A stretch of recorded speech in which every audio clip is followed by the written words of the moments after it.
Salut à tous mes chers élèves, aujourd'hui c'est parti pour apprendre un nouveau mot, et ce mot cette semaine c'est le mot lag.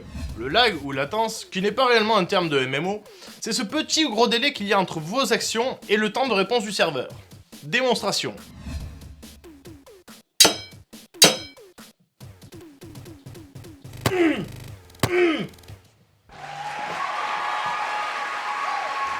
Voilà mes chers élèves, une démonstration vaut mieux que de longues paroles. Sur ce, à bientôt et à la prochaine pour un nouveau mot.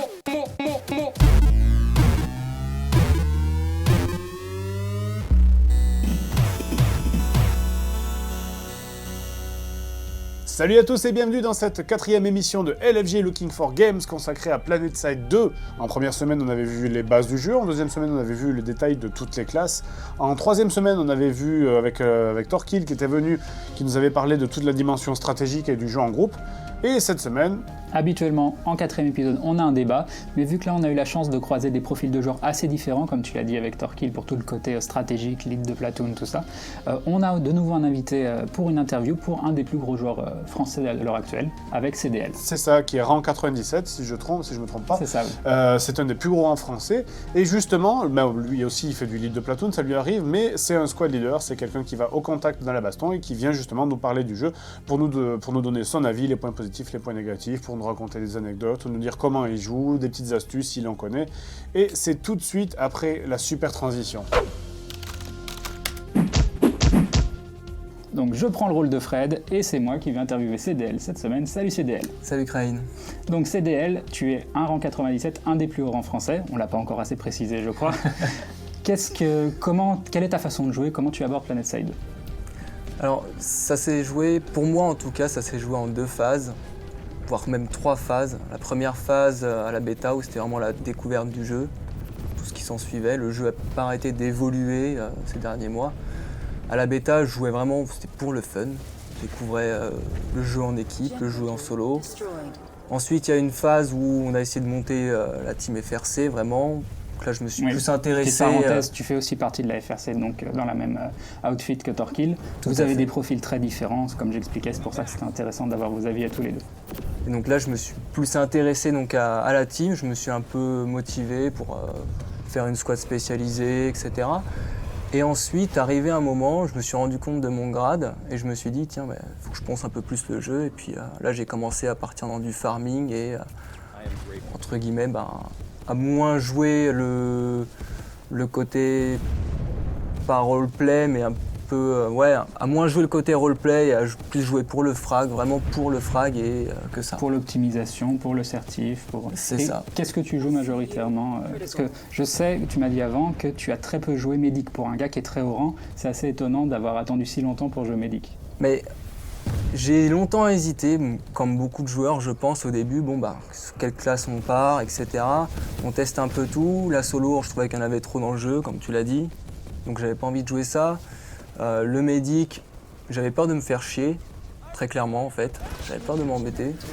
Et l'ingé, pareil, je trouvais le gameplay trop statique dans le sens où effectivement tu fais de la réparation, tu es là pour les autres. J'étais plus FPS, je sortais de Counter-Strike Source, donc j'avais plus envie de tirer sur les gens et donc je me suis dit tiens, le light assaut c'est pas mal. Donc j'ai commencé le light assaut et puis c'est là que j'ai découvert le jetpack deriver et ça m'a donné plein d'idées et j'ai trouvé ça génial. Oui, c'est toi qui m'en avais beaucoup parlé et qui m'avait montré une utilité du deriver qui n'était pas du tout à laquelle on peut penser au départ.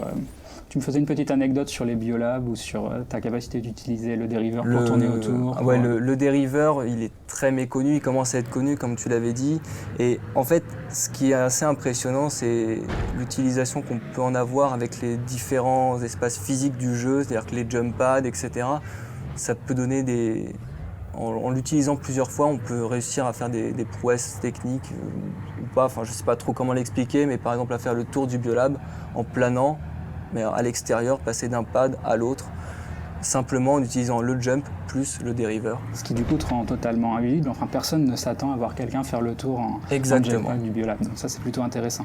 Et comme je disais, le Light Assault est vraiment une classe qui demande du skill personnel, donc d'avoir réussi à monter ce rang sans avoir utilisé les techniques d'XP facile, médic ou un G, on peut dire que, bon, je t'ai vu jouer de toute façon, quand quelqu'un te croise, c'est pas forcément évident pour lui, tu auras ce petit avantage, comme tu dis, tu es un joueur de FPS, que n'auront pas moi qui suis joueur de MMO, quand c'est la surprise. Voilà, c'est l'effet de surprise. Et le skill derrière. Le skill aussi, je dis pas non plus que j'aime très bien, etc. Mais je pense qu'au bout d'un moment, on prend le coup de main, etc. J'ai aussi énormément piloté, surtout au début du jeu, où, comme tu l'avais dit notamment, l'anti-air s'est beaucoup développé au fur et à mesure que le jeu a avancé. Mais j'ai énormément piloté, j'ai fait pratiquement que ça au début du jeu. Donc, c'est toi qui m'as d'ailleurs donné des conseils pour piloter. Dans la FRC, on avait créé donc, justement la Squad Eagle, enfin, la compagnie Eagle, tout ce qui était aérien. Et donc j'ai fait énormément de Liberator et je ne fais que piloter pendant des semaines. Piloter.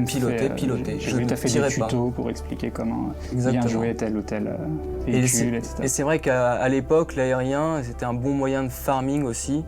Beaucoup de joueurs un peu lone wolf faisaient énormément de SF et farmaient l'infanterie en dessous. Et c'est pour ça que le jeu s'est énormément développé en anti-aérien, anti-véhicule et qu'il y a eu beaucoup de pleureuses sur les forums, ce qui est logique. Et donc le jeu est en train de s'axer beaucoup plus infanterie, close combat, ce qu'on va voir dans les prochaines mises à jour, on espère aussi. C'est bien aussi d'un côté parce qu'il manquait beaucoup de structure pour l'infanterie. Sinon, pour toi, PlanetSide 2, quels sont les points vraiment positifs pour lesquels tu peux conseiller le jeu et au contraire, qu'est-ce qui te rebute un petit peu plus ? Je pense que ce qui peut attirer les gens, c'est vraiment le jeu de masse, le jeu de groupe, le jeu d'équipe, la possibilité de faire du jeu en solo. C'est un MMO FPS, c'est en open world. C'est ça qui est sympathique, c'est que même si le jour on n'a pas envie de faire du frag, on peut partir avec un pote, faire une course de quad et puis juste s'éclater de cette façon-là. Ça peut être sympa ou se faire un petit trip, on part à 3-4, on veut atteindre telle base. On va tout faire pour l'atteindre et puis ça se trouve on l'atteindra jamais. Et puis, tout simplement c'est l'avantage de pouvoir faire ce qu'on veut. Et ça c'est le gros point positif je pense dans PlanetSide 2. Les graphiques aussi, j'ai trouvé ça assez impressionnant. Alors, on l'a pas dit, mais PlanetSide 2 demande quand même une bête de course pour pouvoir faire tourner le jeu en full. Heureusement, si vous enlevez énormément les détails, ça tournera sur des configs plus modestes, mais c'est quand même un moteur gourmand.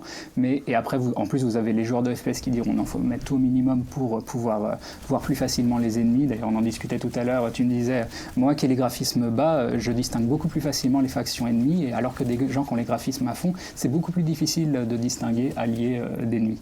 Donc ça, après votre PC, c'est à vous de voir si vraiment il peut faire tourner le jeu, mais vous pouvez quand même descendre les graphismes pour que ce soit plus fluide. Et donc le côté négatif du jeu ? Le côté négatif, je pense qu'on ne peut pas forcément lui en vouloir au jeu. Le jeu est jeune, les jeux sortent de plus en plus tôt, même s'ils ne sont pas toujours terminés, ça on l'a souvent remarqué. Comme je disais dans l'épisode précédent, le côté bêta qui est vraiment très présent. Donc on s'y attendait entre guillemets, mais c'est le côté qui est embêtant, c'est toujours de devoir changer de tactique ou se dire cette arme maintenant qu'elle a été nerf, elle ne sert plus à rien, devoir changer complètement de gameplay juste parce que le jeu est jeune et donc ils savent pas où ils en sont avec. Ils ont besoin de. Voilà, parce que certains. Comme on l'avait dit, donc sur les armes, etc. On a des armes spécifiques à chaque empire qui ont vraiment des rôles complètement différents, qui font des choses différentes, des véhicules différents et ça crée entre guillemets des différences de jeu. Et certaines factions peut-être vont mieux jouer avec telle arme et donc du coup les autres vont s'en plaindre et donc ça va être nerf, etc. et ça n'arrête pas de changer. Et c'est vrai que c'est assez insupportable, embêtant quand on veut créer des tactiques de groupe et qu'au final ça part à l'eau et puis parce que on doit s'adapter en permanence au bon vouloir des développeurs. Est-ce que tu as des conseils aux nouveaux joueurs, aux personnes qui s'intéressent au jeu ? Qu'est-ce que tu leur conseilles de faire dans un premier temps ? Comment aborder le jeu ?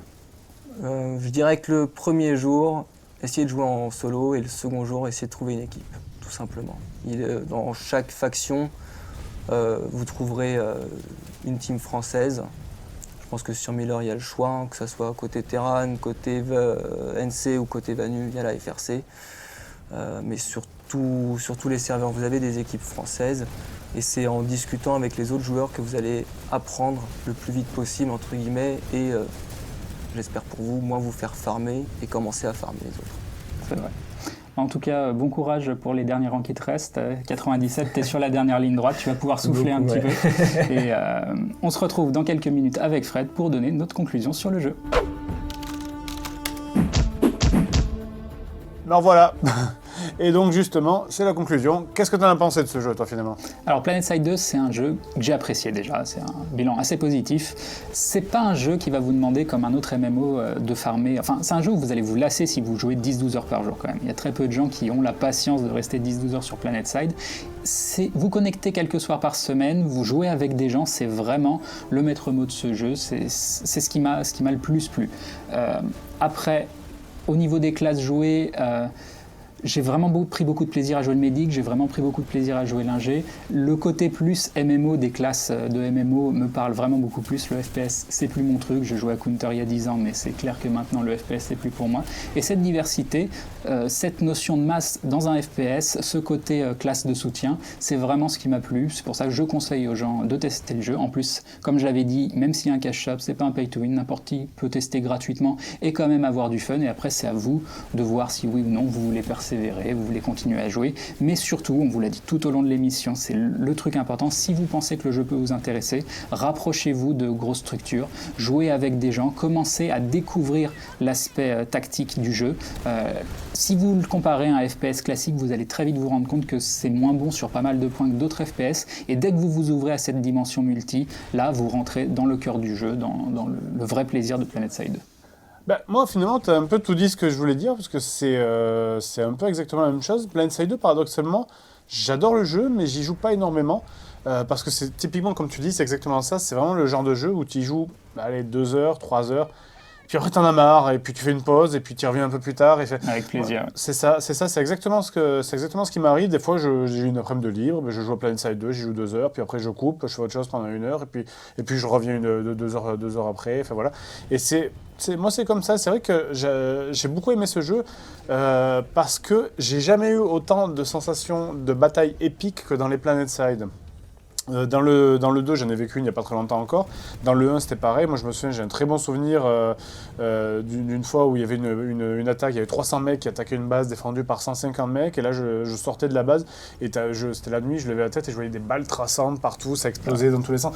Vous avez vraiment la sensation d'une guerre dans PlanetSide 2. Quand vous êtes à pied, tu as dû le voir ça aussi, que vous êtes sur une plaine avec tout le monde qui avance et vous regardez à droite, vous regardez à gauche. Vous avez de l'infanterie, des tanks qui avancent, tu as des avions qui te survolent. Cette notion de jeu de guerre, de jeu de masse qui est super impressionnant. C'est ça, et c'est ça qui est super impressionnant, et c'est ça qui vraiment donne des vrais moments où tu as des frissons, où tu fais waouh, c'est la guerre, quoi. C'est trop bien, c'est la guerre.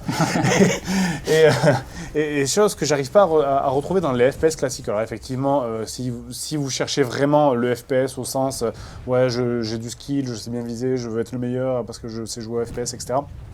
Là, tu vas râler en arrivant sur PlanetSide 2, tu vas t'en prendre plein la gueule, tu vas sortir, tu vas te faire descendre par un sniper qui est à 800 mètres, tu vas pas comprendre, un avion qui te passe au-dessus, tu pourras rien faire, ou un char qui va te rouler dessus, ou même tué par un ami, encore mieux. Ouais. Enfin, mais malgré tout, c'est un excellent MMO pour moi, parce qu'il y a ce que je recherche le plus dans un MMO, il y a du teamplay.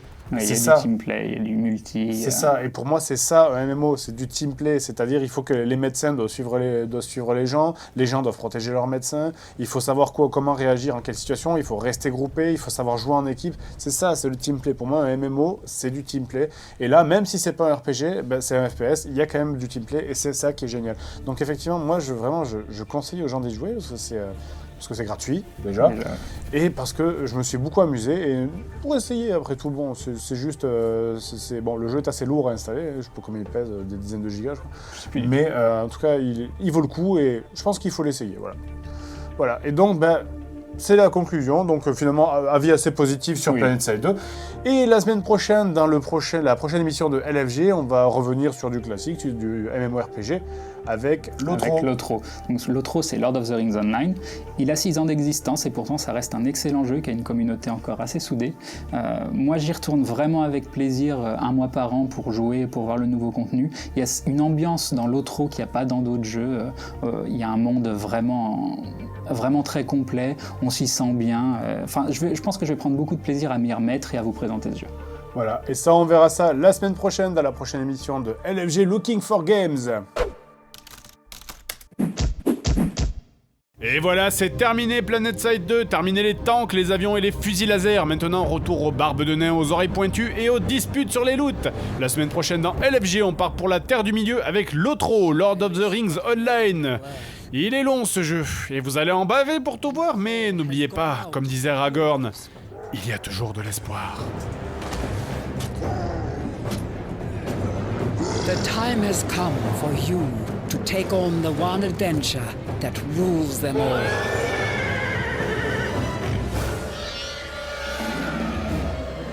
But the story you know is only the beginning.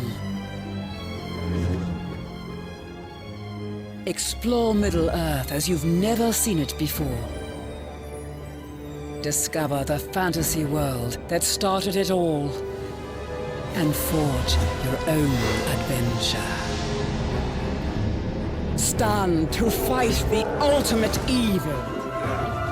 Battle the ravenous hordes of Sauron. Rise to power. Become a legend.